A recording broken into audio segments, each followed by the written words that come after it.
How did the West win the world? That's the question I want to address here. And a guy called Samuel Huntington gave an answer to this. Now, he was an American political scientist and a staunch pro-Western ideologue. He's best known for formulating the clash of civilizations theory with regard to the post-Cold War world. And he's, as I say, an American, hugely influential in American political circles at levels of government as well. And he addressed this question, how did the West come to dominate and win the world, as he put it?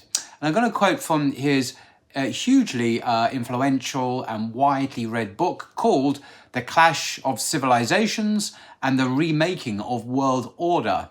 And just a couple of sentences from that, and he addresses this question. He says, and I quote, "The West won the world not by the superiority of its ideas or values or religion, to which few members of other civilizations were converted, but rather by its superiority in applying organized violence.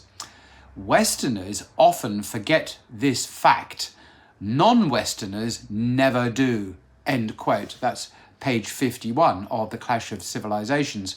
And I think that's a very interesting insight and explains why you get this kind of big difference between, say, how most Muslims view the West, and they don't tend to view it as a benign, peaceful force in the world, and how most Westerners view the Muslim world, which can often be quite negative too.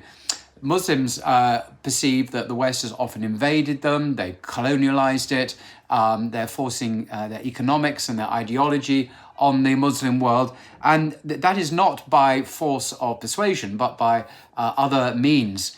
And the West, of course, as Huntington said, is often forgetting this fact. So, for example, when was the last time a Muslim country invaded England? Well, hint, hint, the answer is never. When was the last time England invaded a Muslim country? Well, you can just quite recently a number of countries, be it Iraq, Afghanistan, Libya, etc., etc. So there's one way asymmetry of power here, and this is usually military power.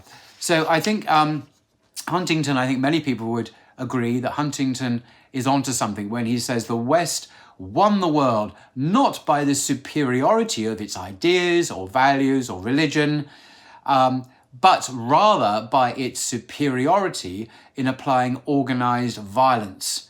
Westerners often forget this fact, he says, and this is true. We tend not to be aware of this in the West. We think of ourselves as the good guys. But non-Westerners, who are obviously on the receiving end of this organized violence, never forget that.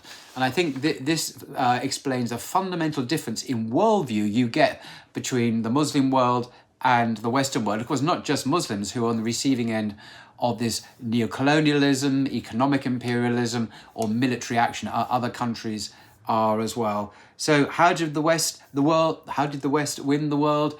By organized violence, according to Samuel Huntington, who's perhaps one of the top Western political advisors and historians and political scientists of the 20th century, or even the early 21st century, because he only died just a few years ago. Anyway, just wanted to share that with you.